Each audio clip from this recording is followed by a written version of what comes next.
महाराष्ट्र के पुणे की दौड़ तहसील के यवत इलाके में शुक्रवार को सांप्रदायिक हिंसा भड़क गई। पुलिस के अनुसार मुस्लिम युवक द्वारा आपत्तिजनक पोस्ट शेयर किए जाने के बाद यह दंगा भड़का। एक समुदाय से जुड़े लोगों ने पोस्ट से गुस्से के बाद सड़क पर उतरकर प्रदर्शन किया। इस दौरान कई वाहनों को तोड़ डाला गया, कई दुकानों को भी आग के हवाले कर दिया गया। वहीं एक मस्जिद में भी जमकर पत्थरबाजी की गई। मामला इतना बिगड़ गया था कि स्थिति को नियंत्रित करने के लिए पुलिस को आंसू गैस के गोले दागने पड़े। इस बीच ये खबर भी सामने आई है कि मुसलमानों को निशाना बनाने की कोशिश में हिंदू दुकानों को भी आग के हवाले कर दिया गया।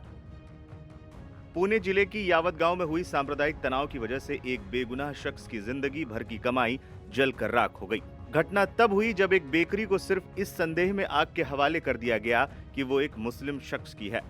Aim right, achieve big. At KR Mangalam University, we provide you the platform to turn your dreams into reality. At KR Mangalam University. जबकि सच्चाई ये थी कि बेकरी स्वप्निल आदिनाथ कदम नाम के शख्स की थी, जो स्थानीय स्तर पर कारोबार कर अपनी फैमिली का खर्च चलाते हैं। रिपोर्ट्स के अनुसार हिंसक भीड़ एक स्थानीय मस्जिद की ओर बढ़ रही थी। रास्ते में उन्हें एक बेकरी दिखाई पड़ी और अचानक भीड़ में से किसी ने शोर मचा दिया कि ये बेकरी एक मुसलमान की है। फिर क्या था, उग्र भीड़ ने दुकान में तोड़फोड़ कर उसे आग के हवाले कर दिया। पीड़ित बेकरी के मालिक स्वप्निल कदम ने मीडिया से बात करते हुए अपनी आपबीती सुनाई और उस खौफनाक मंजर को बयां किया। मेरा नाम स्वप्निल आदिनाथ कदम है और ये बेकरी मेरी है। और यहाँ पे जो मेरे वर्कर है वो थोड़े मोमेडियन है, बहुत सारे इसमें वर्कर जो यूपी से आए हुए हैं। और यहाँ पे कुछ नहीं हुआ था। सुबह गांव में कुछ एक पोस्ट आया, उस पे फिर ये हो गया कि मोमेडियन लोगों ने कुछ पोस्ट डाला है, आक्षेपार्ह पोस्ट था वो। फिर वहाँ से सब लोग आ रहे थे और यहाँ पे एक मस्जिद है, एक 150-200 मीटर के आसपास। तो वहाँ पे वो जा रहे थे, वो मस्जिद पे। तो वहाँ पे जाते जाते किसी ने बोला कि ये भी मोमेडियन लोगों की बेकरी है। एक्चुअली बेकरी हमारी है और वो यहाँ पे रेंट पर है। और फिर उन्होंने इस बेकरी को जानबूझ के पत्थर मारा, थोड़ा ये किया और जानबूझ के फिर ये इस तरफ से पतरा फाड़ दिया और अंदर कुछ जलने वाला चीज़ डाल दिया। उससे ये सारा बेकरी जो है हमारा वो जल गया है। आप यहाँ पे भी देख सकते हैं कि कितना सारा सब कुछ जला हुआ है।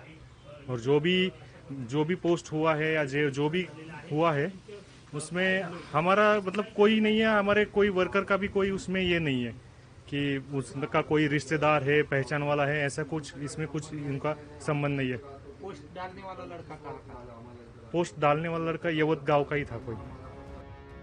क्या है पूरा मामला? दरअसल पुणे जिले के यावत गांव में 3 दिन पहले सांप्रदायिक तनाव फैल गया था। ये तब हुआ जब छत्रपति शिवाजी महाराज की एक मूर्ति के कथित तौर पर खंडित होने की खबर सामने आई। इसके बाद सोशल मीडिया पर एक मुस्लिम नौजवान के जरिए एक कथित आपत्तिजनक पोस्ट वायरल हो गई, जिससे इलाके में सांप्रदायिक माहौल और बिगड़ गया।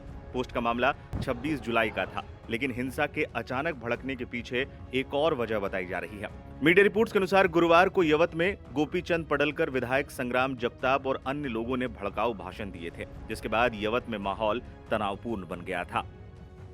मामले को लेकर एनसीपी-एससीपी प्रेसिडेंट प्रशांत जगताप ने भी बीजेपी और आरएसएस पर कई गंभीर आरोप लगाए हैं। देखिए, छत्रपति शिवाजी महाराज ये हमारे भगवान थे, हैं और जन्मों जन्म रहेंगे। छत्रपति शिवाजी महाराज या जो हमारे महान राष्ट्र पुरुष हैं, उनके बारे में कोई कुछ गलत करता रहेगा, कुछ गलत बोलता रहेगा, तो उसको सजाए मौत, सजाए फांसी देनी चाहिए। उस बारे में कोई दो राय हो नहीं सकती। लेकिन कोई कम्युनिटी को नहीं क्या सामने नज़र रखते हुए जिस तरीके से बीजेपी आरएसएस की राजनीति आगे जा रही है, ये इस देश के लिए और सारे समाज के लिए बड़ी घातक होने वाली है। जो कुछ कल 2-3 दिन में नहीं क्या यवत में हुआ, उसमें मुस्लिम कम्युनिटी को टारगेट किया गया। जो लड़का है जिसने गलत किया है उसको आपने तुरंत अरेस्ट करना चाहिए था, उसके ऊपर गुना दाखिल करके उसको जेल भेजना चाहिए था। उसी के साथ उसको रिमांड पर लेकर उसके पीछे कौन है ये सच जानना था। आज तो देवेंद्र फडणवीस बीजेपी के नेता है, वो राज्य के गृह मंत्री है, उसी के साथ सीएम है। बावजूद उनके पास 288 में से 238 एमएलएस की बड़ी सत्ता, बड़े पावर में वो आज महाराष्ट्र में, उसके बावजूद अगर उनके एमएलए अपना विपक्ष के तरह अगर रास्ते पे आते रहेंगे, उस वहाँ पर नहीं क्या पत्थरबाजी करते रहेंगे, तो ये सरासर गलत है। उस वजह से महाराष्ट्र बदनाम हो रहा है, देश बदनाम हो रहा है, यहाँ की इंडस्ट्री बाहर जा रही है, उसी के साथ हर जाति और हर धर्म में इस तरह का भय है कि यहाँ पर हमारा जीना मुश्किल है। और मुझे ऐसा लगता है इस सारे बातों के लिए देवेंद्र फडणवीस जिम्मेदार है।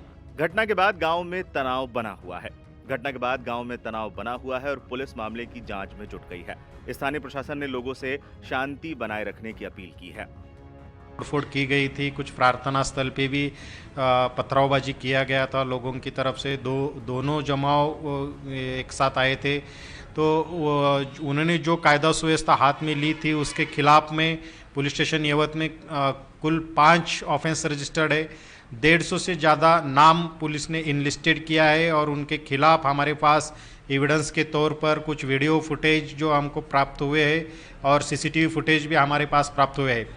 उसके चलते हमने पूरे रात भर मुहिम लगा के कुल 20-21 लोगों को हमने अब तक हिरासत में ले लिया है और उसमें से जो 16-17 लोग हैं उनके खिलाफ हमारे पास फुटेज है और वो वेरीफाई करके हम सब लोगों को उस गुने में इंक्वायरी के लिए अरेस्ट कर रहे हैं, उनको ताबे में हिरासत में ले रहे हैं। अभी आज जो शहर का ये गांव का जो माहौल है वो अभी नॉर्मल होते जा रहा है। लोगों की जो दैनंदिन एक्टिविटीज़ है वो चालू है, स्कूल चालू है, मेडिकल फैसिलिटीज़ एवं जो एसेंशियल नीड्स है उसको चालू है। लेकिन फिर भी जमावबंदी और कर्फ्यू का जो ऑर्डर जारी किया है प्रशासन ने, उसका इम्प्लीमेंटेशन इस शहर में अभी जारी है। यवत में कुल 25-26 पॉइंट हमने निकाले हैं, वहाँ पे फिक्स पॉइंट है। हमारे pi rank officer, sub inspector rank officer और पुलिस अमलदार भी वहाँ पे हमने लगाया है। ड्रोन सर्वे करना शहर पे चालू है। पीएस सिस्टम पे हम लोगों को ऐलान एवं निवेदन कर रहे हैं कि शांति बनाए रखें, लेकिन अब तक कोई अनुचित घटना कल से रिपोर्ट नहीं हुई। लोग अभी शांति महसूस कर रहे हैं। यवत में हुई सांप्रदायिक हिंसा ने एक बार फिर साबित कर दिया है कि महाराष्ट्र समेत पूरे देश में मुसलमानों के खिलाफ नफरत बढ़ती जा रही है। आलम यह है कि अब दूसरे समुदाय के लोगों को भी मुस्लिम होने के शक में निशाना बनाया जा रहा है, उनके साथ मारपीट की जा रही है, उनकी जायदाद को नुकसान पहुंचाया जा रहा है। अगर आपत्तिजनक पोस्ट एक मुस्लिम युवक ने ही किया तो उसकी गिरफ्तारी की बात होनी चाहिए। पूरे मुस्लिम समाज को निशाना बनाना, मस्जिद पर पथराव करना कहां तक सही है?